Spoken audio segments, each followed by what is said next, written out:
Number 9 ABCD ચક્રીય ચતુષ્કોણ છે અને AC તથા BD તેના વિકર્ણો છે. તો DBC 55 અને BAC 45, તો તેના BCD શોધો. ઓકે, આપણને આપેલું છે કે DBC બરાબર CAD.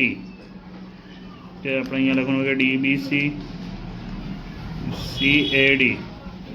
કે DBC કેટલું છે 55, તો CAD પણ આપણું કેટલું થયું 55.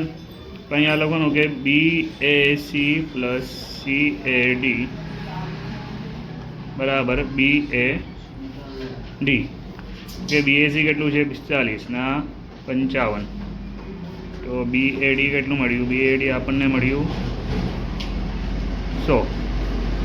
ઓકે, પછી આપણે શોધવાનું છે BCD. તો આપણે અહીંયા લખવાનું કે BAD પ્લસ BCD બરાબર 180.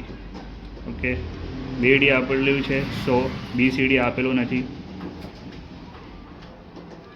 કે આપણે BCD શોધવું પડશે. કે BCD આ પ્લસમાં તે સામે જાય તો માઇનસમાં, કે તો BCD કેટલું મળ્યું? BCD 80. ઓકે, આ તમારો દાખલા નંબર 1નો આન્સર જોઈ લો. નંબર 2 આપેલ આકૃતિમાં ખૂણો ABC 69 અને ખૂણો ACB 31 છે, તો BDC શોધો. તો અહીંયા લખવાનું કે ખૂણો ABC plus ACB plus BAC બરાબર 180. ઓકે, ABC આપણને આપ્યું છે 69, અહીંયા આપ્યું છે 31 અને BAC આપેલું નથી. કે આ બંને આપણે પ્લસ કરીએ તો 100 થાય. BAC બરાબર 180. ઓકે, આ 100 પ્લસમાં તે સામે જાય તો માઇનસ 180 માઇનસ 100. BAC કેટલું મળ્યું? 80. આપણે અહીંયા લખવાનું કે BAC બરાબર BDC. BACની કિંમત કેટલી? 80, તો BDC આપણને મળી ગયું 80.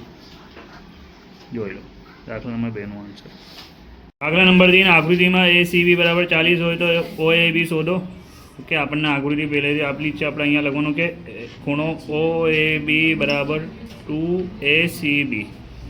ઓકે, ખૂણો OAB ACB કેટલું આપેલું છે 40, તો ખૂણો OAB બરાબર કેટલું મળ્યું? 80. કે આપણે અહીંયા લખવાનું કે AOB માંથી OA બરાબર OB, ખૂણો OAB બરાબર ખૂણો OBA. અહીંયા લખવાનું કે ખૂણો AOB માંથી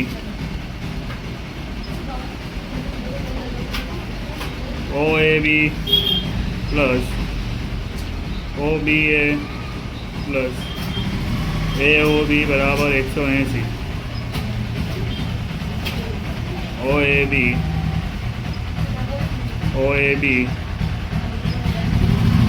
80 બરાબર 180.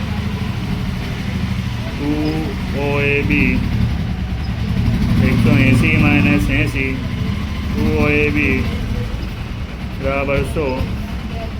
OAB બરાબર 100 ભાગ્યા 2. OAB બરાબર કેટલા થાય? 50.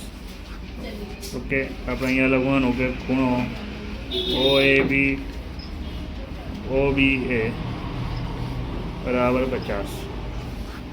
આપણા દાખલા નંબર 3નો આન્સર જોઈ લો. નંબર 4 P કેન્દ્રિત વર્તુળના AB જેવા છે. જો વર્તુળની ત્રિજ્યા 17 સેમી અને AB બરાબર 30 સેમી હોય તો ABનું કેન્દ્ર P અંતર શોધો. તો આપણે P અંતર શોધવું પડશે. તો આપણે અહીંયા લખવાનું કે AP બરાબર PB બરાબર 17. ઓકે, આપણે પાયથાગોરસના પ્રમેય પ્રમાણે લઈએ કે APનું સ્ક્વેર બરાબર AMનું સ્ક્વેર પ્લસ PMનું સ્ક્વેર. AP આપણને આપેલું છે કેટલું? 17નું સ્ક્વેર. AM આપેલું છે 15નું સ્ક્વેર. PMનું સ્ક્વેર આપેલું નથી. 17નું સ્ક્વેર 289, 15નું સ્ક્વેર 225 થાય. PMનું સ્ક્વેર. ઓકે, આ પ્લસમાં અહીંયા આવે તો માઇનસમાં પીએમનું સ્ક્વેર કે 299 225 જાય તો કેટલા વધ્યા કે પીએમનું સ્ક્વેર બરાબર હવે 64 કોનું સ્ક્વેર છે કે 8નું સ્ક્વેર છે. સ્ક્વેર કેન્સલ થાય તો આપણે પીએમ બરાબર કેટલું આવ્યું 8. ઓકે, આ તમારું જવાબ દાખલા નંબર 4નો જોઈ લો. નંબર 5 આપેલ આકૃતિઓ કેન્દ્રવાળા વર્તુળ પર બિંદુઓ એ બી અને સી એવી રીતે આપેલ છે કે જેથી બીઓસી 30 અને એઓબી 60 થાય. ચાપ એબીસી સિવાયના વર્તુળ પર બિંદુ ડી હોય તો એડીસી શોધો. આપણે એડીસી શોધવું પડશે.